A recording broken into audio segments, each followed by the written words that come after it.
Everything that we try to do, every time I try to move forward,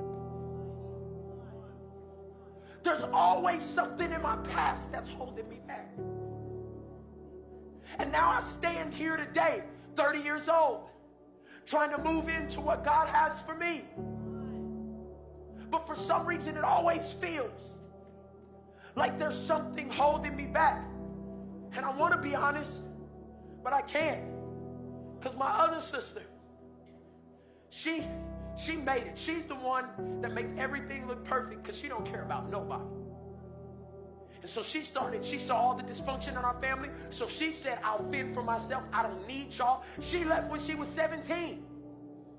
And she's the only one that seems fine. But the real issue is all she's doing is masking the pain that's hurting her. And what ends up happening in this situation, in this season, everybody's walking around trying to fulfill purpose. But there was this one aunt that I could confide in. And this aunt in my life, she was a gossiper. And she talked about everybody's situation.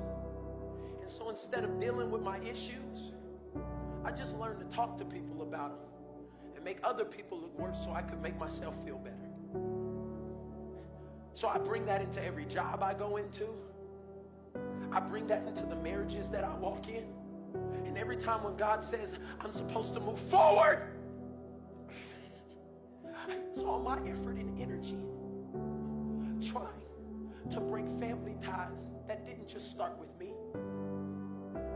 It started in Abraham, my father Isaac, and now it's come to me, Jacob. What are you saying, Pastor Mike? So many of us are stuck because we have family ties we won't even talk about. We won't pray about them because we think if we act like they don't exist, maybe they'll disappear. We won't get no counseling because we don't do that. And these are the things. There are about 5 or 6 things that I want to give you. There's so many, but today I'm just hoping your heart opens. Because honestly, right now, in many of your soul, this is what you look like. I just got to go to church because maybe that's the only thing that'll allow me. I'm using all my effort. Maybe, you know what? Maybe I'll just start drinking. Maybe I can hang on to some of the abuse that was there. And even at the time where it feels like it gets a little looser, like oh, okay, I can walk free from some of the things that have held me down. They didn't leave. They're right there. And many people in this room, God's saying, you want relationships with no strings attached. You're walking.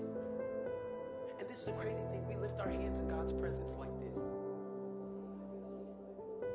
Attached to all the things. It still has us responding in ways of anger. That's not new.